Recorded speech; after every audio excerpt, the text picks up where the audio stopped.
안녕하세요. 오늘도 사은살롱을 찾아주셔서 감사합니다. 저는 재작년 봄 결혼을 준비하다 제 손으로 엎어버린 30대 초반 여성입니다. 현재는 새로운 사람을 만나 서로 알아가는 중이고요. 오랜만에 다시 연애를 하려고 하니 지난 날이 떠올라 사연을 신청하게 되었어요. 그다지 유쾌하지 않은 기억이긴 하지만 그래도 나름 제 선택이 현명하다고 생각했기에 이번 기회에 훌훌 털어버리고 싶은 바람이 있거든요. 그리고 지금 만나는 사람과는 더 신중하게 가급적이면 오래오래 만나보고 싶은데요. 사실 요즘 같은 세상에 결혼이 필수는 아니잖아요. 그래도 사랑하는 마음에 불이 붙으면 또 하고 싶은 게 결혼이었던 것 같은데 가끔은 그때 그 결혼을 정말로 했었다면 지금쯤 나는 어떻게 살고 있을까 생각했던 적도 있었어요. 그리고 그때마다 새삼스럽게 파혼하길 너무 잘했다고 생각했는데 그럼 또 씁쓸한 기분이 뒤이어 들더군요. 한때는 너무 사랑했고 말도 안 되는 조건임에도 다 사랑의 힘으로 극복할 수 있다고 믿었던 순진했던 저는 이제는 그때의 마음으로 돌아갈 수 없을 것 같거든요. 그만큼 파혼의 여파는 저를 조금 위축되게 만들었는데요. 남자 보는 눈이라는 건 처음부터 좋을 수는 없는 것 같아요. 지금 생각하면 어떻게 그런 놈을 만나 사랑하고 또 결혼까지 하려고 했는지 제 자신이 한심스럽게 느껴지는데 그때는 둘도 없는 영혼의 짝꿍이라고 믿어 의심치 않았어요. 그때는 제 나이가 28살이었는데 그놈을 처음 만났을 때는 25살로 확실히 뭘 잘 모르는 나이긴 했네요. 그리고 저에게 별도 달도 따다 줄 것 같은 그놈에게 빠져 결혼 문턱까지 갔던 저였는데 그나마 정신을 차리고 깔끔하게 유턴을 한 것이 신의 한 수이자 조상님이 머리끄댕이 잡고 저를 빼내왔다고 생각합니다. 그리고 지금부터 그 이야기를 여러분들에게 들려드릴 참인데 부디 어린 시절 철없고 바보 같은 저의 이야기지만 넓은 이해심으로 끝까지 들어주시길 바라며 제 파혼의 이야기를 시작해 볼게요. 우선 그놈과 만났던 얘기를 짧게 해볼게요. 그놈은 친구의 짝사랑이었어요. 생긴 게 반반하고 입담이 좋아서 주변에 여자가 많았는데 그래서 제 친구가 고백도 하지 못하고 끙끙 앓았었는데 얼마나 잘난 남자이길래 멀쩡한 애가 저렇게 망가지나 싶어 제가 한번 보겠다고 해서 만나게 되었죠. 그리고 듣던 대로 눈에 띄는 외모였는데 저는 처음부터 선입견을 갖고 있었기에 호감을 느끼진 않았어요. 오히려 반대였죠. 그놈이 제가 좋다고 졸졸졸 따라다녔거든요. 저는 제 친구 입장이 더 난처해져서 그놈을 질색팔색하며 밀어냈는데 그놈이 아주 끈기 있게 1년을 저를 쫓아다녔어요.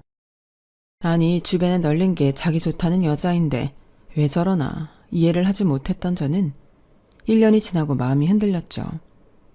당시 제가 취업 때문에 골머리를 앓고 있었거든요. 그리고 친구와는 그놈이 제가 좋다고 하는 바람에 사이가 멀어졌는데요. 결과적으로는 친구 때문에 만난 그놈과 연애를 하게 되었어요. 저도 감정이라는 게 있으니 저 좋다는 잘생긴 남자가 싫지 않더라고요. 게다가 1년이나 저를 바라보던 모습에도 꽤 감동을 받았고 그렇게 시작한 연애였어요. 그리고 저도 그놈도 각각 비슷한 시기에 다른 회사에 입사를 했는데 그때부터는 일하랴 연애하랴 적응하랴 엄청 바빴어요. 특히 그놈이 많이 바빴는데 저는 기획팀이라 회의가 많은 반면 그놈은 영업팀이라 술자리도 많고 외근도 많고 무튼 그렇다 보니 한 달에 4번 보는 것도 어렵더라고요. 하지만 보고 싶은데 보지 못하는 마음이 불씨가 되었는지 저희는 감정이 더 깊어졌고 연애 2년이 넘어갈 즈음엔 농담 반 진담 반으로 결혼 얘기를 주거니 받거니 했는데요.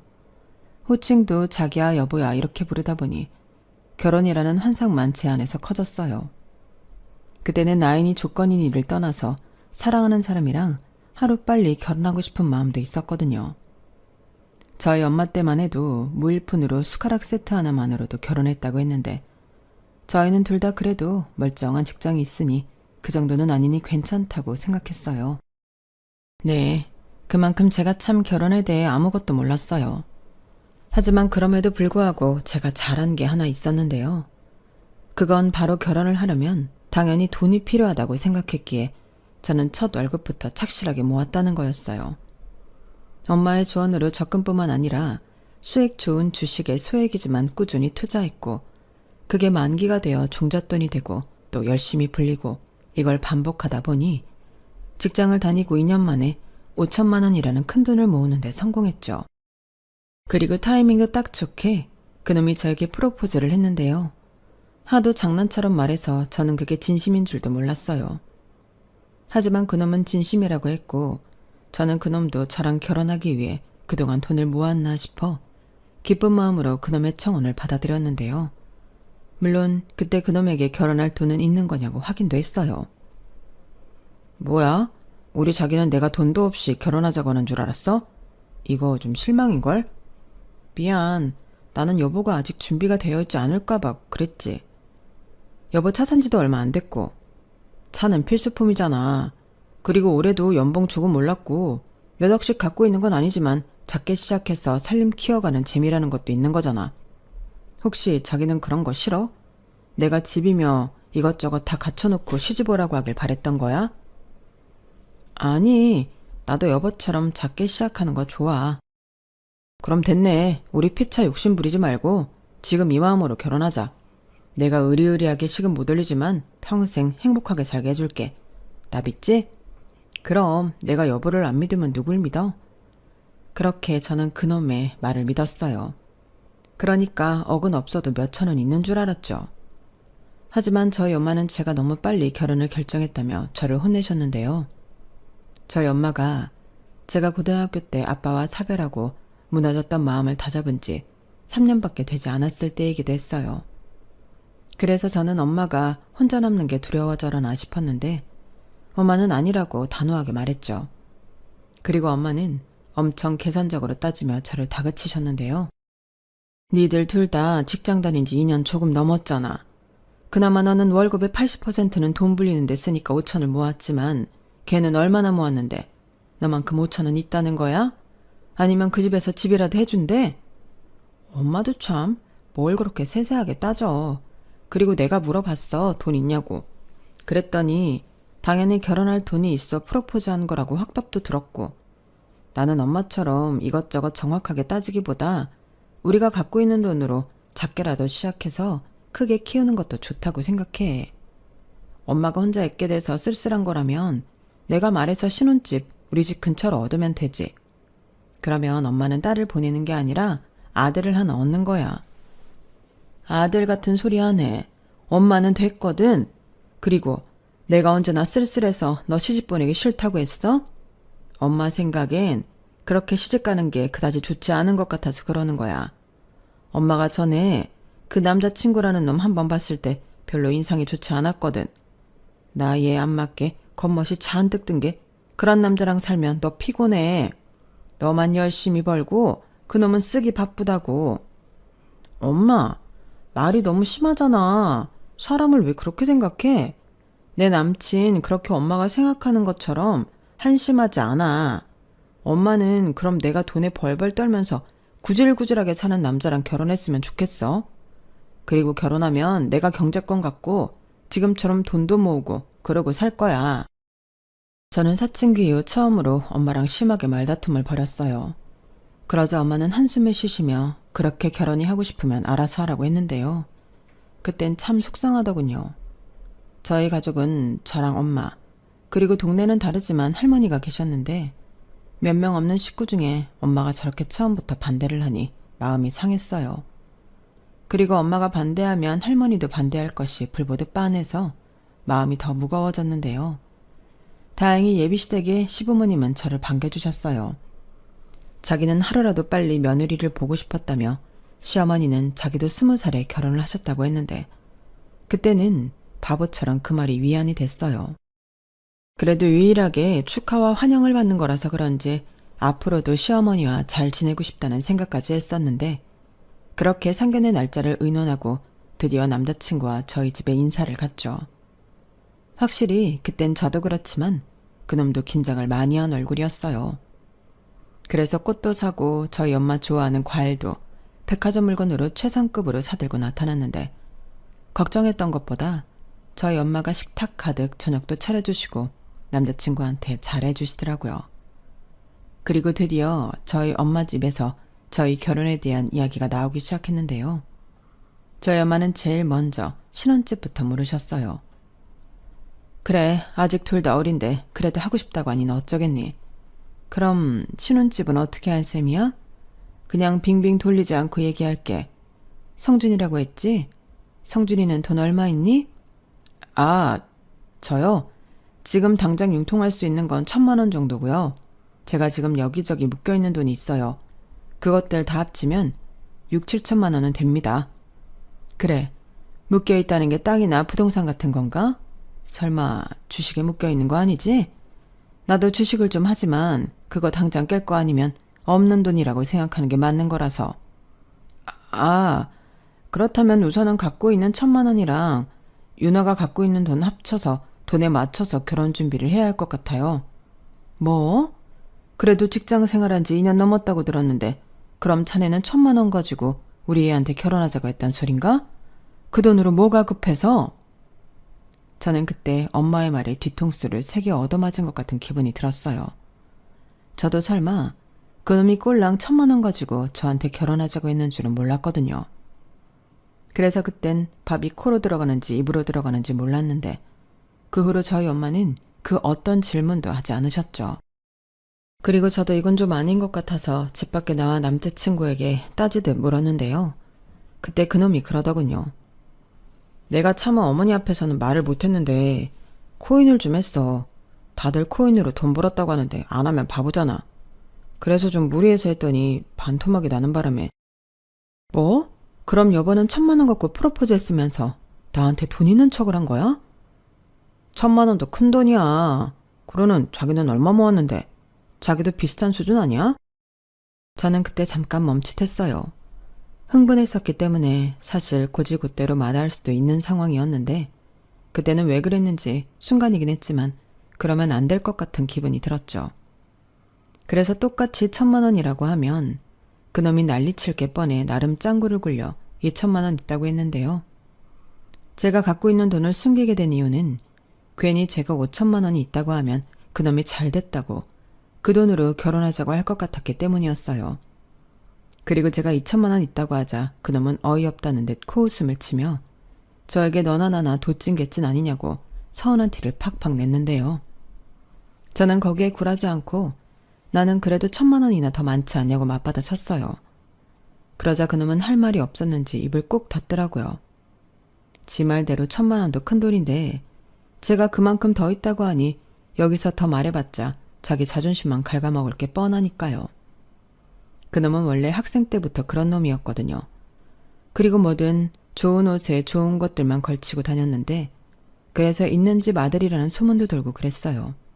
그런데 제가 이놈이랑 사귀고 보니 꼭 그런 것도 아니었는데 그땐 어린 마음에 그럴 수 있다고 생각했네요. 어디서 훔쳐 입는 것도 아니고 능력도 없이 대출받아서 비싼 걸 사는 게 아니니 상관없다고 생각했죠. 물론 하도 궁금해서 근데 여보는 그런 것들 무슨 돈으로 사? 라고 물은 적은 있었는데요. 그러면 그놈은 우리 아빠 카드 내 용돈에서 할부만큼 떼고 받아 라고 아무렇지 않게 대답했어요. 그래서 그때는 그런가 보다 하고 넘겼는데 나중에 보니 이놈은 할부가 아주 생활화되어 있는 놈이었죠. 앞에서 그놈이 차를 샀다고 했잖아요. 물론 차는 필요하면 살 수 있죠. 근데 문제는 그 나이에 제네시스를 뽑았다는 거였는데요. 그것도 완전 전체 할부나 다름이 없었더라고요. 문제는 제가 그런 걸 하나도 몰랐다는 거였어요. 그때도 어느 정도는 할부가 있겠거니 라고 생각할 뿐이었는데 보아하니 이건 집안 분위기 자체가 그런 거더라고요. 시아버님이 돈을 아주 못 버시는 건 아니었거든요. 하지만 시아버님부터도 전세 살고 있음에도 불구하고 벤츠를 타고 계셨는데 남자친구 말에 의하면 자기 아빠가 접대도 많고 사람 만나는 일이 많아 벤츠가 필요했다고 했어요. 그리고 예비 시어머니는 동네 큰 마트에서 4시간씩 파트타임을 하고 계셨는데 생활비 때문에 하는 게 아니라 당신의 유흥비를 벌려고 알바를 하시는 거더라고요. 게다가 저는 이미 처음부터 그 집이 자가가 아니라 전세라는 걸 알고 있었지만 예비 시어머니는 그걸 숨기고 싶어 하셨는데요. 친구들도 좀 많아서 당신이 그 무리에서 대장 노릇을 하고 싶어 하셨어요. 그러니까 자기가 대기업 임원인 남편과 이번에 같은 대기업에 들어간 아들을 둔 사모님 행세를 하고 계시더라고요. 하지만 여기서 문제는 그걸 저는 전혀 몰랐다는 거였어요. 그러니 저도 그 집이 전세긴 하지만 나름의 여유가 있다고 보이는 그대로를 밀었는데 그게 다 거품처럼 빚이고 거짓말이더라고요. 저런 걸 명백하게 알 때까지 저에겐 참 무수히 많은 일들이 있었어요. 애당초 저 사실을 알았다면 아무리 순진했던 저였어도 이딴 거지 같은 결혼은 처음부터 진행하지 않았을 건데 사람을 언제까지 속일 생각이었는지 양파처럼 한 겹 한 겹 있는 사실을 보여주는 사람들이었죠. 아마도 결혼이 진행되는 상황을 보고 이쯤에서는 말해도 제가 진행 중인 결혼을 엎을 수는 없을 거라고 생각한 모양이었어요. 그리고 그 속을 알게 되니 더 싫었는데요. 역시나 결혼을 준비하면서 가장 큰 문제는 돈이었죠. 남자친구가 말한 대로 있는 돈으로 작게 시작한다면 저는 결혼할 생각이 있었거든요. 2천만 원 있다고 했으니 나머지 3천만 원은 비상금으로 들고 결혼 생활을 할 작정이었는데 현실은 그게 가능하지 않았어요. 도저히 저랑 그놈이 합친 돈으로는 결혼식과 신혼집, 거기에 혼수까지 할 엄두가 나지 않았거든요. 그리고 돈이 없다 보니 그놈과 저는 남들 아는 예물 예당 같은 허례허식은 분명 생략하기로 했는데 예비 시어머니는 그 사실을 몰랐던 건지 알면서 일부러 그런 건지 저에게 따로 연락을 하셔서 예단비 이야기를 하셨어요. 저는 그 말을 듣고 당황해서 얘기 못 들으셨냐고 최대한 조심스럽게 여쭤봤는데요. 얘기는 들었어. 근데 그건 니들 생각이지. 결혼이 애들 장난도 아니고 집안 대 집안이 맺어지는 건데 그럴 수는 없는 거야. 원래 예단은 여자 쪽에서 하는 건데 그걸 생각하면 우리 체면이 뭐가 되니? 보는 눈도 많은데. 아, 물론 그렇긴 한데요. 저도 예물 안 받기로 했고 아실지 모르겠지만 저희가 돈이 없어서요. 지금도 전세는 엄두도 못 내고 있는데 이해해 주시면 안 될까요? 아우, 이건 이해를 해주고 말고 할 게 없는 기본인데 그리고 나는 그렇게 넘어간다 쳐도 너 두고두고 욕먹는다? 시댁 식구 무시하는 것도 아니고 난 이건 아니라고 본다. 저는 예비 시어머니의 말을 듣고 어이가 없었어요. 그래서 알겠다고 예단비 드릴 테니 그럼 저도 남들 하는 만큼 예물을 해주시라고 말씀드렸는데요. 그땐 예비 시어머니가 저에게 당돌하다고 다그치셨어요. 정확하게 그땐 좀 화를 내시더라고요. 아직 시집도 안 왔는데 제가 너무 받을 것만 생각한다며 혼을 내시는데 이건 또 무슨 경우인가 싶더군요. 그러니까 자기는 받고 저는 받지 말라는 거잖아요. 그때부터가 본격적인 시작이었던 것 같아요. 파혼의 조짐이 보이기 시작한 거죠. 게다가 집을 보면 볼수록 처음 마음과 달리 조금이라도 더 넓고 지은 지 얼마 안 된 집을 얻고 싶었는데 결국 남자친구 놈이 대출을 좀 받더라도 아파트 전세를 가자고 하더라고요. 요즘은 다 전세 대출 받아서 이사하지 않냐고 하면서 저더러 대출을 받으라고 종용했는데요. 근데 내가 대출을 받아? 누가 봐도 뭐가 중요해. 근데 내가 알아보니까 나는 차 할부도 있고 전에 코인하면서 신용 쓴 것도 있고 그래서 대출 받는데 한계가 있더라고. 근데 자기는 아무것도 없잖아. 그럼 자기가 받는 게 유리한 거 아니야? 그렇긴 한데 나는 대출 받는 것 자체가 좀 그래서 우리 그냥 작게 시작하기로 했었잖아. 그랬지. 근데 봐봐. 작게 시작하려고 해도 집꼴이 너무 그렇잖아. 집이 집 같아야 돈에 맞추지. 우리가 뭐 대학생 자취하냐? 그리고 원래 전세자금 대출 같은 게 제일 저금리라서 부담도 없어. 오히려 안 받으면 손해라니까. 아, 우리 그거 있잖아. 신혼부부 대출? 그런 것도 해당되지 않나? 자기가 알아봐. 왜 자꾸 나한테만 알아보라고. 결혼 같이 하는 거 아니야? 이럴 거면 뭐하러 결혼하자고 했어. 에헤, 우리 자기 왜 그럴까? 나는 영업이라서 시간이 없잖아. 게다가 80% 이상은 외근 근무인데 은행 갈 시간이 언제 있냐?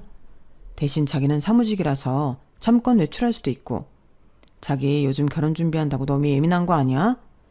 예민할 수밖에 없지. 돈은 없지. 자기 집에서는 예단비 달라고 하지. 나 솔직히 너무 힘들어. 여보도 중간에서 해결할 수 있는 건 해야지.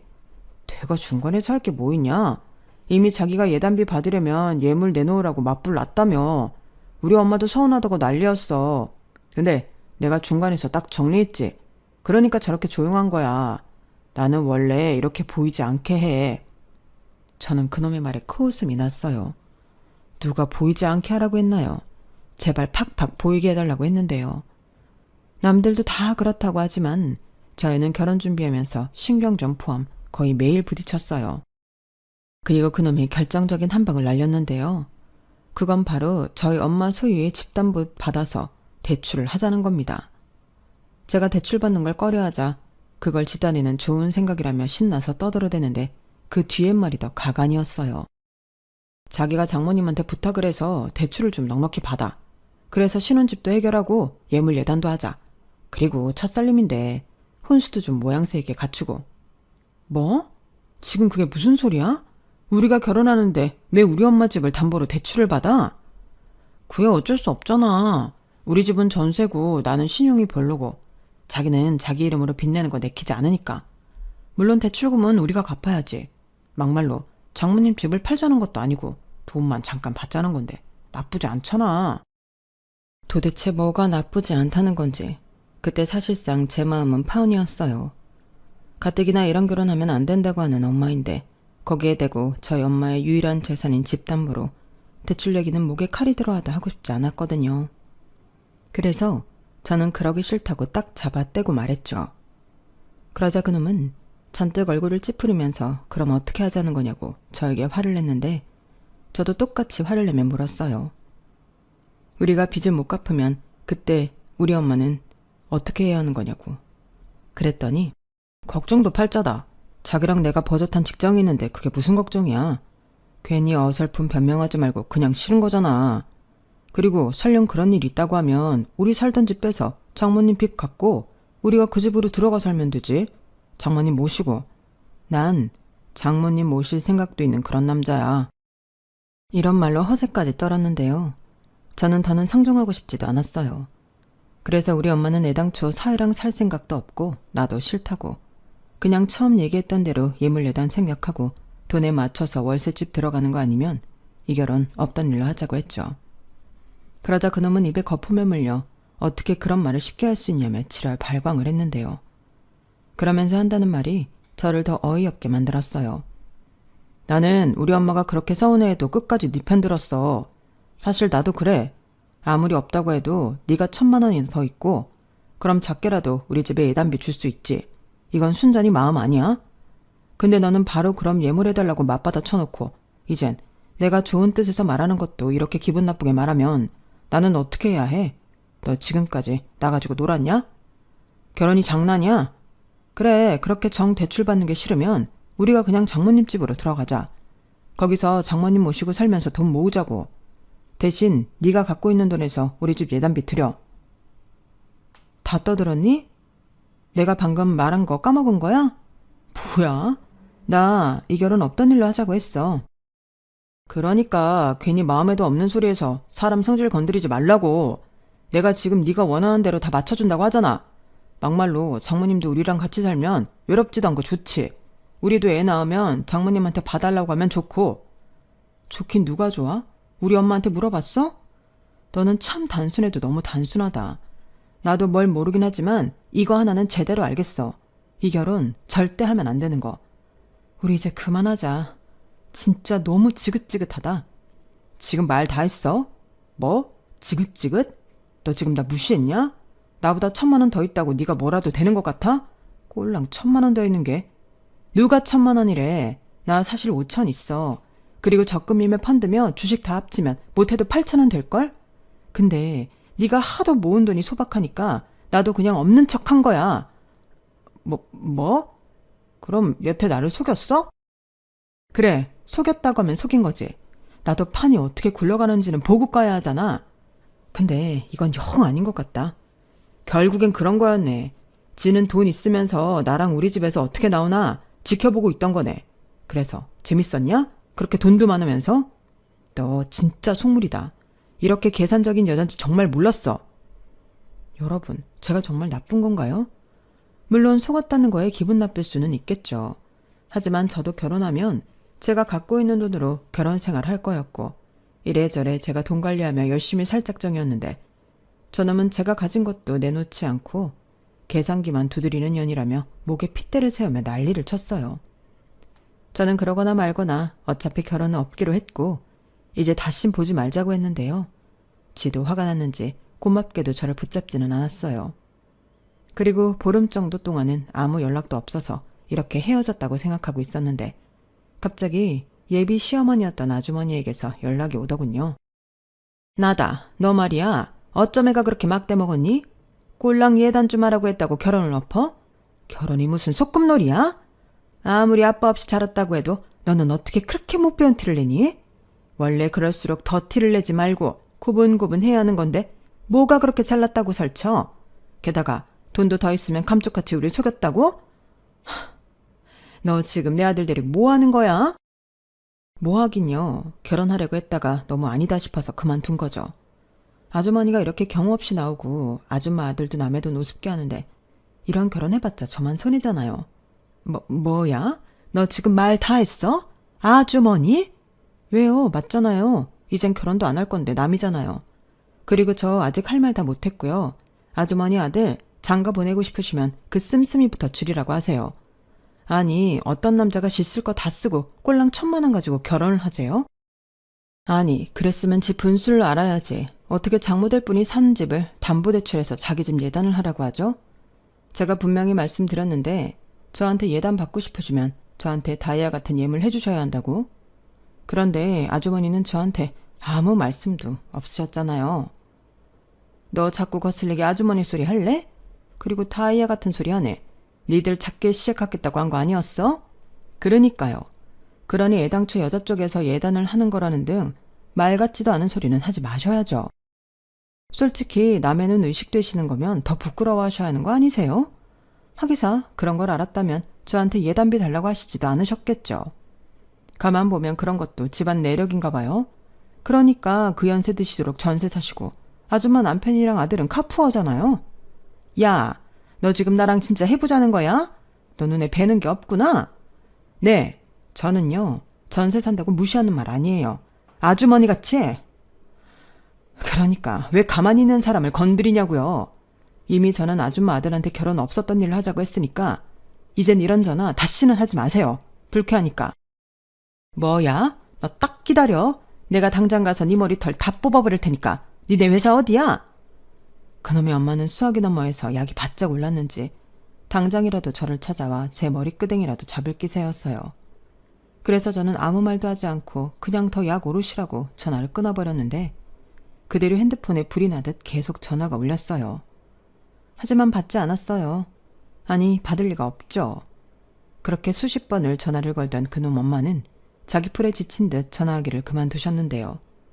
그날 저녁 이젠 파혼한 남인 그놈이 저를 찾아 저희 집 앞까지 왔더군요.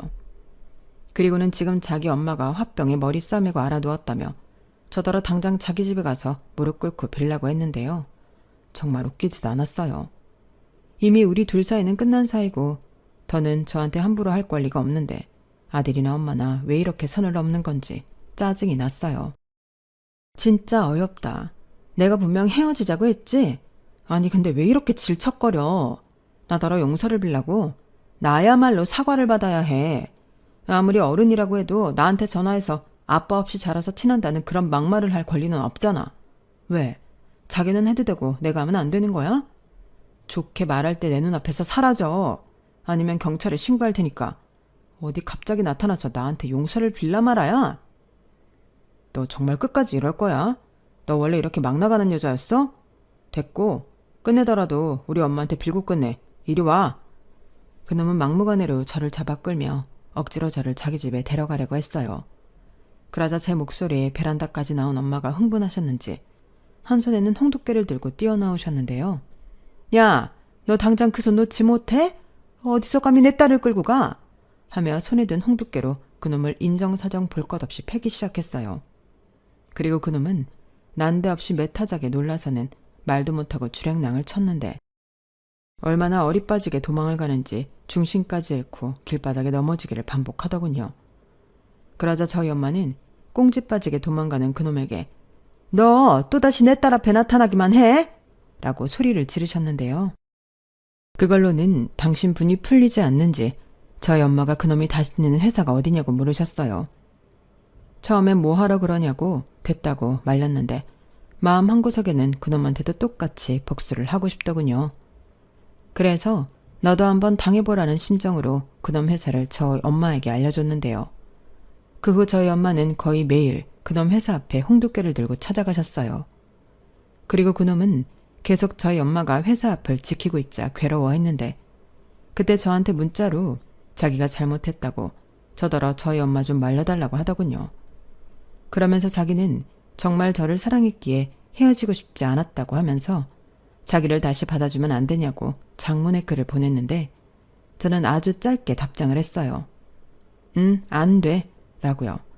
그리고 저희 엄마는 그놈 회사 앞에 찾아가 이번엔 각서를 한 장 받아오셨는데 내용이 아주 대박이었습니다. 다시는 저한테 연락도 찾아오지도 않는다는 각서였는데 행여 술 먹고 실수로 전화를 하더라도 그놈이 갖고 있다는 전 재산 1,000만 원을 저한테 준다고 되어 있었는데 저희 엄마는 친절하게도 그놈에게 혹시 실수로라도 전화하지 않게 제 번호를 지우라고 조언까지 해주고 왔다고 하더라고요. 그리고 돈이 무서운 건지 아니면 저희 엄마의 홍두깨가 무서운 건지 그날 이후 그놈도 그놈 엄마도 저한테서 떨어져 나갔는데 정말 이제 알터니가 빠진 듯 시원했어요. 불과 몇 달 전까지는 결혼하고 싶어 안달이었던 남자였는데 결혼 준비하면서 너무 못 볼 걸 많이 봐서 원수가 되었죠. 이렇게 저처럼 이혼도 아니고 파혼을 요란하게 한 사람이 또 있을까요? 그래도 저는 이번 일로 깨달은 게 많아요. 우선 부모가 반대하는 결혼은 생각해 봐야 한다는 점이었고 남자 볼 때 겉보기보다 속을 볼 수 있어야 한다는 거였죠. 비록 시간 쓰고 돈 쓰고 손해도 많이 봤지만 인생 공부 제대로 했다고 생각하려고요. 아무리 손해를 봤다고 해도 그놈이랑 결혼해 그 집구석 며느리로 사는 것보다 100배 아니 1000배 낫잖아요. 그리고 이번 일로 하나뿐인 엄마를 많이 속상하게 해드려 죄송한 마음이 가장 큰데요. 앞으로는 엄마 말 잘 듣고 엄마에게 잘하는 착한 딸로 살아갈 생각입니다. 저는 그저 사랑하는 마음 하나면 다 되는 줄 알았는데 현실은 그게 아니었어요. 이것저것 조건 따지는 건 별로 아름답지 않다고 생각했는데 그것도 너무 안 하면 이렇게 졸지에 호구 잡히는 꼴이 되더라고요. 그래서 앞으로는 어느 정도는 조건 맞추고 사람을 만나자 싶었는데 지금 호감을 갖게 된 사람은 그런 면에서는 저랑 참 비슷해요. 수입도 그렇고 성격도 그렇고 무엇보다 허풍 같은 게 없어서 완전 호감인데 만나면 만날수록 사람이 성실하고 경우가 밝아서 배우는 것도 많거든요. 그리고 누구처럼 자기한테만 돈을 쓰는 그런 사람이 아닌 반대로 자기한테는 잘 쓰지 않지만 남한테는 잘 베푸는 그런 사람인데요. 아직은 좋은 면만 보이는 시기라 그런 건지 제 입장에서는 똥차를 보내고 드디어 고급차를 탄 기분이에요. 하지만 한 번의 아픈 경험이 있으니 이번에는 더 신중할 생각인데 부디 사람한테 받은 상처는 2번 다시 일어나지 않았으면 하는 바람입니다. 솔직히 파혼 경험이 있다 보니 결혼에 대해 많이 회의적이긴 한데 그래서 이번에 사람을 만나기까지 고민이 많았어요. 그리고 그런 제 사연을 알기에 그 사람이 많이 배려해주는 것 또한 알고 있고 그래서 고마운 마음에 더 마음이 움직이더라고요. 하지만 또 한편으로는 저러다가 저 사람한테도 실망하는 날이 오면 그땐 어쩌지? 하는 겁도 나는데 부디 이번에는 제가 상처받지 않고 예쁜 연애를 할 수 있었으면 좋겠습니다. 그리고 아울러 저희 엄마와 할머니가 차린 칼국수집은 오픈한 지 반년 만에 손님이 정말 많아졌는데요. 점심때는 문정성시를 이룬다며 저희 엄마가 행복한 비명을 지르고 있어요. 그 문자에 홍두깨로 반죽을 밀고 칼로 잘라 만드는 칼국수는 제가 어릴 때부터 먹었지만 진짜 맛있거든요. 왜 안에 들어간 건 뻔한 재료인데 유독 맛있는 음식이 있잖아요. 저희 엄마랑 할머니가 만드는 칼국수가 그래요. 그리고 그 덕에 저희 엄마와 할머니는 경매이긴 하지만 꼬마 빌딩도 매입해 공동 건물주가 되셨는데요. 저희 엄마가 그러시더라고요. 나쁜 놈 때려잡은 홍두깨가 사실은 도깨비 방망이였다고요. 그래서 앞으로 그 홍두깨를 당신은 절대 손에서 놓을 생각이 없다고 하셨는데 심지어 가게 이름도 홍두깨 칼국수예요. 무슨 홍두깨에 그렇게 많은 애착을 보이는 건지 저더러 저한테까지 물려준다고 하는 건 아닌지 모르겠어요. 그리고 끝으로 건물주까지 되셨으니 저희 엄마랑 할머니가 일도 쉬엄쉬엄 하시고 이젠 남은 여생을 편안하게 보내셨으면 좋겠는데요. 저희 엄마는 아직 한창이라며 그럴 생각이 전혀 없지만 저는 앞으로 결혼을 하든 하지 않든 저희 엄마에게 효도하려고요. 아, 그리고요. 얼마 전 정말 웃긴 이야기를 하나 들었는데 글쎄 그놈이 어디서 소문을 들었는지 저한테 따로 연락은 안 오고 그렇게 저를 놓친 걸 배 아파한다는 말을 건너 듣게 되었는데요. 솔직히 기분이 좋더라고요. 그래서 최고의 복수는 내가 그놈보다 더 잘 사는 거라고 했던가요? 무튼 저는 졸지의 복수까지 시원하게 했으니 앞으로는 그놈을 더 약 올리기 위해서라도 행복하고 떵떵거리면서 살 생각입니다. 부디 그놈이 지가 참 보기 얼마나 아까운 보물이었는지 그놈이랑 그놈의 엄마가 내내 배 아파하고 살았으면 좋겠네요. 이상 제 파혼 사연은 여기까지입니다. 막상 글로 제 지난 시절을 적어보니 제가 남자 보는 눈이 정말 없긴 없었네요. 그래도 결혼으로 가는 길에서 제대로 유턴하고 지금은 행복하게 지내고 있으니 얼마나 다행인지 늘 감사한 마음으로 살아가려고요. 이 정도면 정말로 조상 신이 도운 거라고 할 수 있잖아요. 아니면 하늘에 계신 저희 아빠가 그 집구석은 안 된다고 저를 뜯어 말린 건지도 모르겠는데 이젠 정말 하늘에 계신 아빠도 제 옆을 지켜주는 엄마도 안심할 수 있는 그런 좋은 사람만 만났으면 좋겠습니다. 그럼 지금까지 제 사연 들어주신 모든 분들께 감사한 마음 전하며 저는 이만 마지막 인사를 드릴게요. 늘 건강 잘 챙기시고요. 좋은 사람들과 행복한 날 되시길 진심으로 바라겠습니다. 감사합니다. 여러분, 사연 댓글에 응원과 현명한 조언 부탁드려요. 좋아요와 구독은 저에게 큰 힘이 됩니다. 오늘도 좋은 일 가득하세요.